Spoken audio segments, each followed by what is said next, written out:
safety, both on the ground and in the air.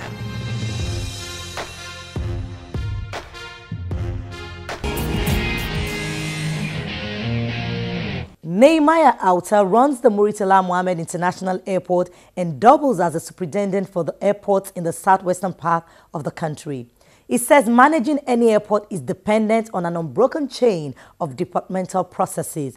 A break in that chain can spell trouble, and so everyone involved must be up and doing. He adds that airspace management is critical as well as weather information.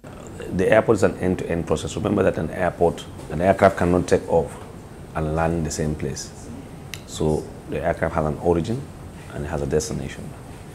So at a particular destination, what the airport does is it receives the aircraft, okay, by way of bringing it and landing, and then takes it to park the aircraft appropriately at a particular designated parking place safely.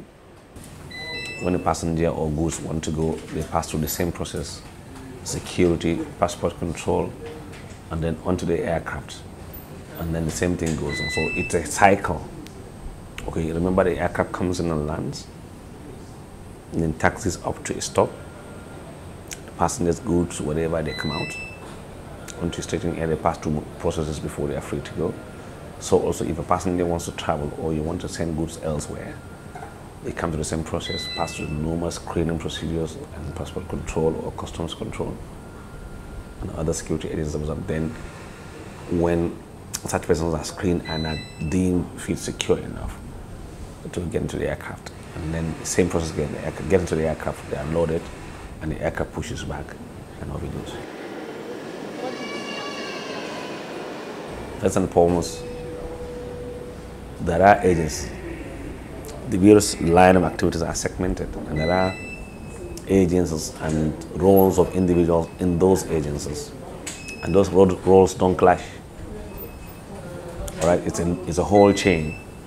So at chain A, this set of people do their job. Chain B, this set of people do their job up to when the aircraft is due to go. Now, chain A, chain B, chain A cannot do the job of chain C.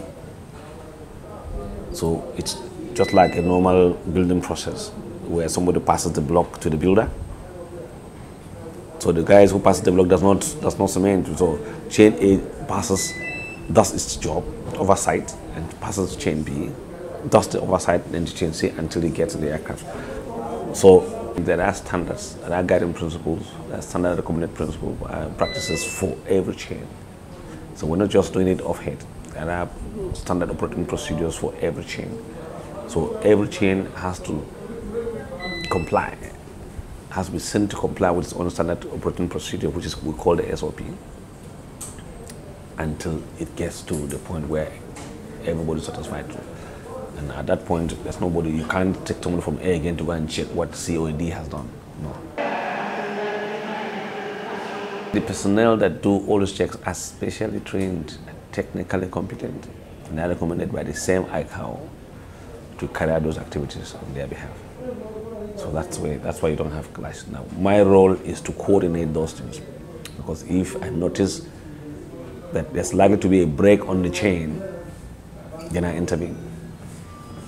So as to ensure that everything moves smoothly, whether it's a break in terms of facility, break in terms of staffing, break in terms of security or safety, it's likely going to break it, then I intervene quickly.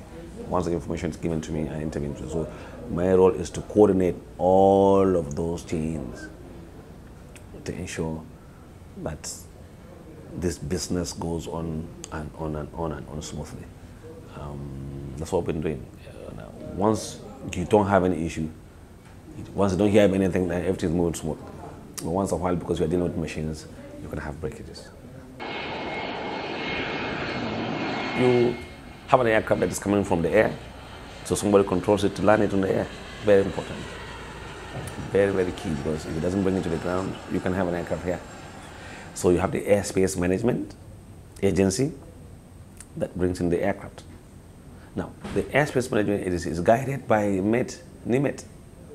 They give the airspace management, the control people, the controllers up there, the air traffic control, gets most of its data on weather from the Nigerian Meteorological Agency.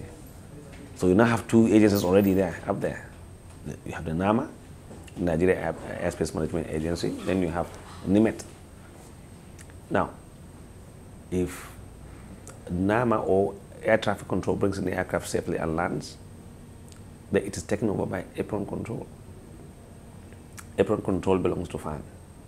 So ideally, apron control should bring the aircraft from its landing from the landing roll onto the taxiway up to where it will dock, up to where it will park. Okay, that should be apron control. And that is FAN. You have three agencies now. Now, from FAN, then either NACO or SACOL takes over. You see the chain now? NACO, SACOL, what do? They bring the passengers out, bring the cargo out, bring the water out, wastewater out, bring the toilet facilities out, clean the aircraft, ready for another voyage back. Now they bring you out. Once they bring you out, the passenger now moves out. The first people you get is what? Immigration. Now you get to the next chain. All right? So after the immigration, you probably get your decision on NACO will still put, Nigerian Aviation Council, NACO Avians, they still put your luggage on the conveyor belts and then you collect your luggage. After you collect your luggage, next person you meet is the customs. You have customs, you have NDLA, you have planned quarantine, agreed quarantine people. So you've gone up to the 7 agencies now. So along that whole chain, you find out that nobody does the other person's work. Everybody is a professional in his own way, and he concentrates within the ambit of his own job and duties. When we return after the break, Dr. Bernard Aliu gets re-elected as president of the ICAO Council. That's a news flash. Do join us again.